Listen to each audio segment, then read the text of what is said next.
दोस्तों, रशिया एक खतरनाक खेल खेलने जा रहा है, एक ऐसा खेल जो सीधे अमेरिका की सुपर पावर पोजीशन को ओपन चैलेंज देता है।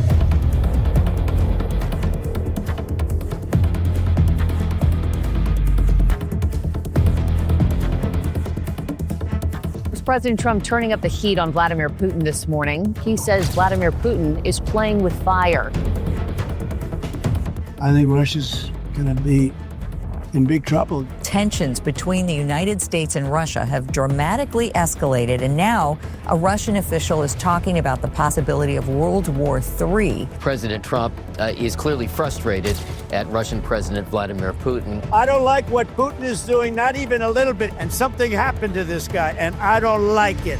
और अगर ये प्लान कामयाब हो गया तो दुनिया एक बार फिर नए कोल्ड वॉर के अंधेरों में चली जाएगी। Steel in the skies, fire beneath the oceans, thunder rolling on land. Russia's nuclear triad stands as a chilling reminder of the Cold War doctrine. लेकिन सबसे बड़ी टेंशन की बात यह है कि इस बार प्रेशर किसी यूक्रेन या सीरिया पर नहीं बल्कि सीधे भारत पर होगा, क्योंकि इस बार रशिया चाहता है कि भारत अमेरिका को छोड़कर चाइना और रशिया के साथ मिलकर एक नई अलायंस बनाए। I would like to reaffirm our genuine interest in the prompt resumption of the Russia-India-China trilateral.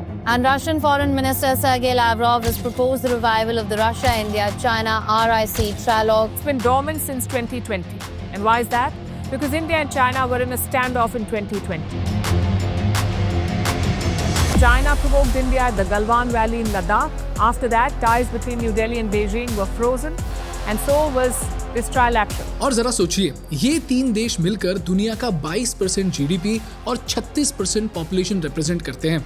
तो अगर ये अलायंस बन गया तो ये दुनिया की सबसे पावरफुल अलायंस में से एक बन सकती है। लेकिन अगर भारत ने इस बार रशिया का साथ दे दिया तो डोनाल्ड ट्रंप जैसे एग्रेसिव लीडर्स भारत को पूरी तरह हिलाकर रख सकते हैं। क्या रूस, चीन, इंडिया फिर साथ होंगे? अमेरिका ने अब भारत को कड़ी चेतावनी दी है। 500% tariff on anybody who buys his oil or gas, petrochemicals. 500% tariff on India. There were certain things that the Indian government did generally rub the United States the wrong way. For instance, you generally buy your military gear from Russia. Trump has threatened on his tariffs on steel and aluminum, and that of course will affect India as well. We are going to be imposing a 25% increase. We're going to bring it from 25% to 50% the tariffs. तो सवाल ये है कि आखिर Russia ये alliance बनाना क्यों चाहता है? क्या भारत रशिया और चाइना के साथ मिलकर अमेरिका को चैलेंज कर पाएगा? और इस अलायंस से भारत पर क्या असर पड़ेगा, जानेंगे इस एपिसोड में।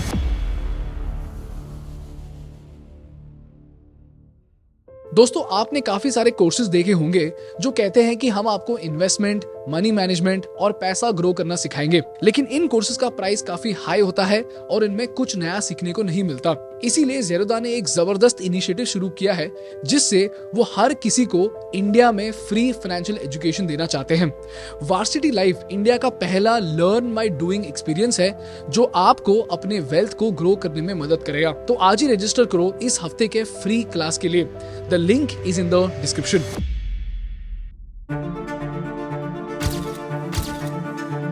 दोस्तों 1945 में जब सेकेंड वर्ल्ड वॉर खत्म हुआ तो पूरी दुनिया दो सुपर पावर्स के बीच बढ़ गई, एक तरफ अमेरिका और दूसरी तरफ सोवियत यूनियन। लेकिन ये बात सिर्फ मिलिट्री या पावर की नहीं थी, ये दुनिया का आइडियोलॉजिकल डिवाइड बन गया था। एक तरफ था अमेरिका का कैपिटलिस्टिक मॉडल जहां डेमोक्रेसी थी, ओपन मार्केट्स थे और फ्रीडम की बात होती थी। दूसरी तरफ था यूएसएसआर जिसका था कम्युनिस्ट सिस्टम जहां स्टेट मीडिया से लेकर इकोनॉमी तक सब कुछ कंट्रोल करता था। Two worlds now face each other. Two blocks clearly defined and in the heart of East Germany. One city that will become a battleground. Berlin split into two. It's a new type of war, a secret war of lies and intoxication. CIA, KGB. The aim of each is to establish their influence and impose their ideology. Stalin's Soviet Union once hoped the Russian Revolution would lead on to communist world revolution. This was socialism in one country. In fact दुनिया literally 2 blocks में बांट दी गई थी। जैसे Germany, एक ही देश को east Germany और वेस्ट जर्मनी में बांटा गया।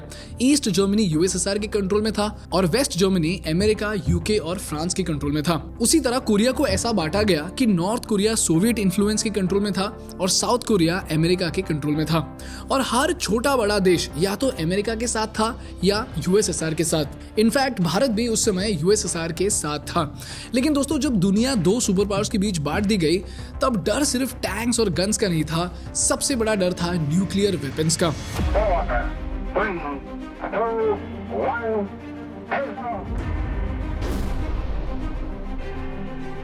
A cloud hides the sky, a nuclear shadow falls across the human future.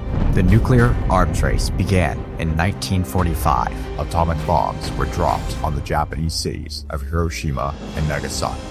On August 29, 1949, the Soviet Union detonated its first atomic bomb. This shocked the Western world. 1960s के आखिर तक America के पास लगभग 20,000 nuclear वॉरेज थे और 1980s तक total मिलाकर दोनों देशों के पास 60,000 से ज्यादा न्यूक्लियर बॉम्ब्स थे। ये एक ऐसा टाइम था दोस्तों जब न्यूक्लियर वॉर का इतना डर हुआ करता था कि कोल्ड वॉर के दौरान अखबारों में अक्सर न्यूक्लियर वॉर का डर छाया रहता था।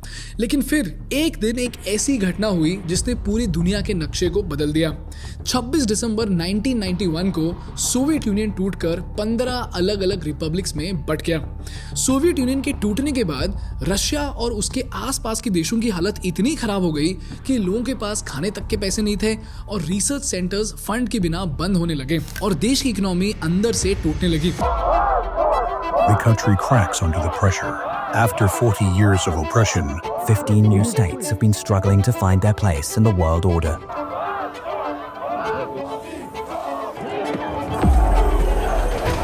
A country with a failing domestic economy and rising internal and external dissent. In the countryside, malnutrition among pregnant women and children is common.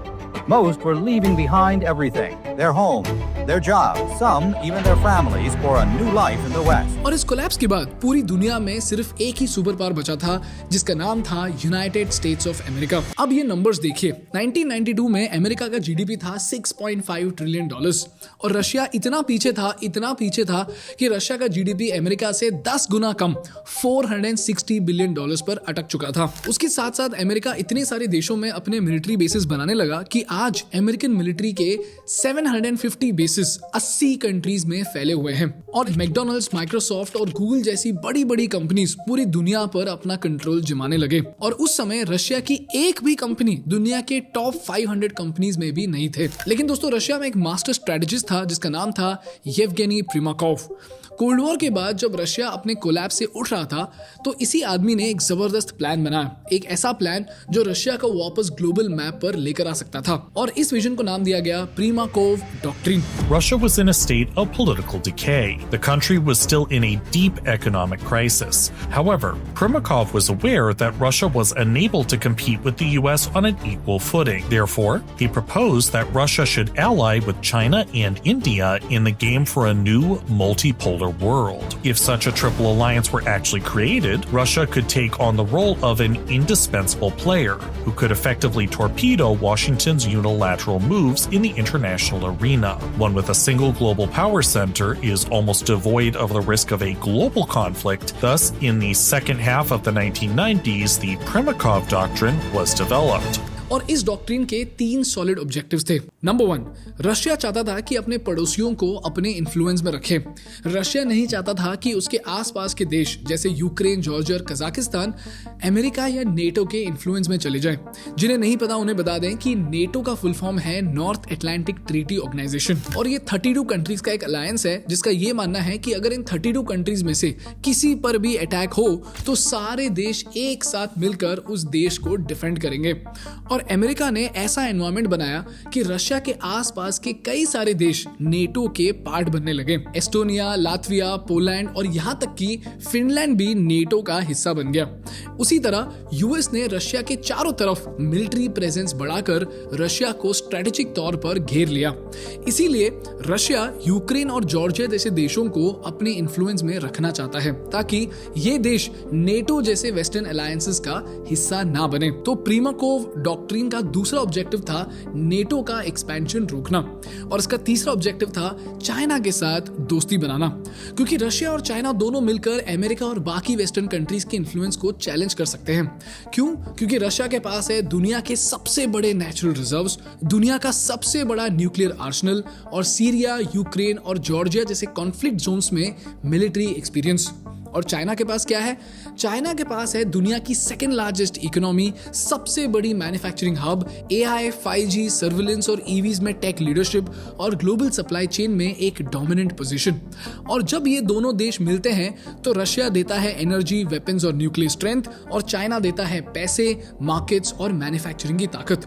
तो दोस्तों सवाल यह है कि भारत इस इक्वेशन में कहां से आ गया? दोस्तों प्रीमाकोव के पहले फेज में यानी 1990s में भारत ने पोखरण न्यूक्लियर टेस्ट किए थे और उसके बाद अमेरिका और वेस्टर्न कंट्रीज ने भारत पर सैंक्शंस लगा दिए और भारत पर डिप्लोमेटिक प्रेशर डालने की कोशिश की गई। इसी दौरान रशिया, चाइना और इंडिया ये तीनों भी देश चाहते थे कि दुनिया सिर्फ अमेरिका की इन्फ्लुएंस में ना रहे बल्कि एक मल्टी पोलर वर्ल्ड बने। इसीलिए रशिया इंडिया चाइना अलायंस 2002 में बनाई गई और 2002 से लेकर 2020 तक 18 मीटिंग्स भी हो चुके हैं। लेकिन दोस्तों जब तक कुछ बड़ा हो जाता उसके पहले ही चाइना ने अपना रंग दिखा दिया जब चाइना ने गलवान वैली में हमारे जवानों पर अटैक किया। और इसी से दोस्तों चाइना ने पूरे पार्टनरशिप की धज्जियां उड़ा दी, क्योंकि गलवान स्टैंड ऑफ के बाद भारत ने चाइनीज एप्स बंद कर दिए, चाइना पर ट्रेड रिस्ट्रिक्शंस लगा दिए और चाइना को अपने इकोनॉमी से दूर कर दिया।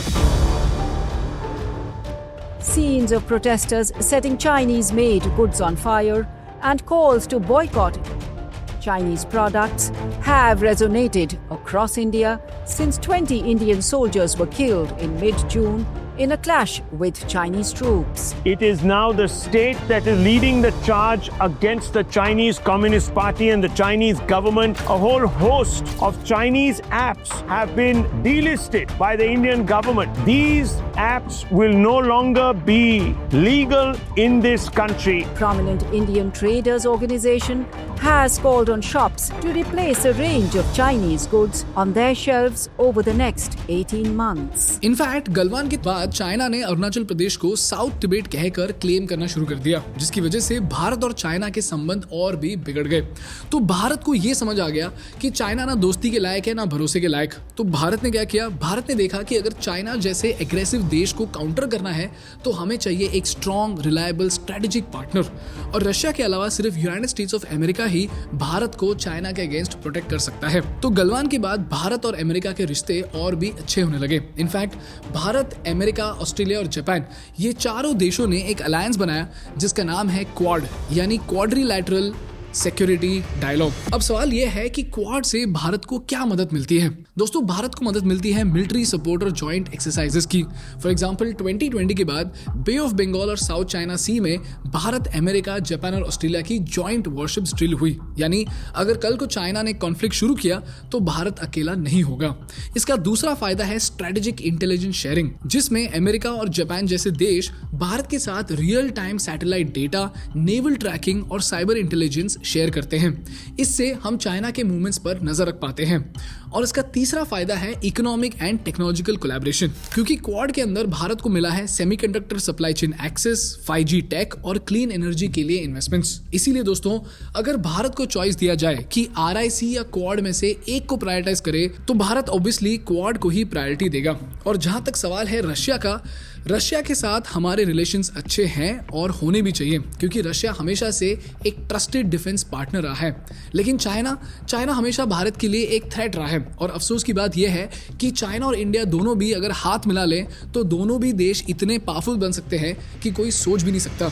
जरा सोचिए, दुनिया की 35% पॉपुलेशन, 2 सुपरफास्ट इकोनॉमीज एक साथ अगर काम करे, अगर दोनों देश मिलकर कोऑर्डिनेट करे तो ये दोनों अमेरिका और यूरोप के मार्केट्स को आसानी से चैलेंज कर सकते हैं। लेकिन जो भरोसा ही ना हो तो फिर पार्टनरशिप सिर्फ पेपर पर रह जाती है। इसीलिए भारत की स्ट्रैटेजी सिंपल है, जहां फायदा हो वहां कॉपरेशन, लेकिन जहां सिक्योरिटी का सवाल हो वहां जीरो कॉम्प्रोमाइज। ये है दोस्तों रशिया, चाइना और इंडिया के RIC अलायंस की कहानी।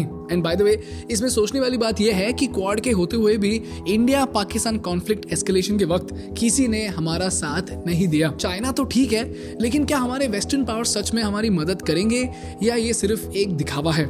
ये तो वक्त ही बताएगा। ये है दोस्तों भारत की जियोपॉलिटिक्स की कहानी। लेकिन ये कहानी हमें जियोपॉलिटिक्स में 3 बहुत इंपॉर्टेंट लेसन सिखाकर जाती है।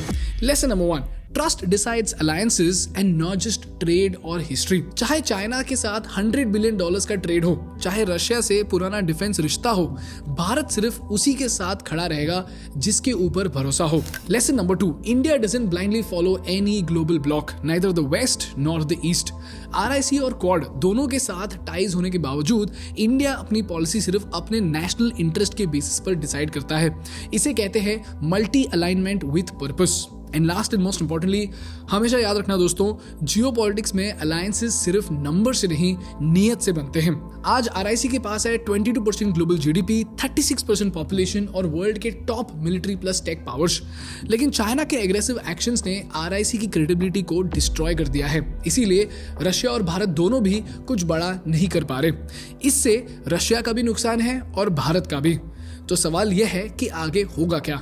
ये हम देखेंगे आगे आने वाले एपिसोड्स में। ये है दोस्तों रशिया, इंडिया, चाइना अलायंस की कहानी। अब आगे क्या होगा ये तो वक्त ही बताएगा। That's all from my side for today, guys. If you learned something valuable, please make sure to hit the like button in order to make YouTube happy.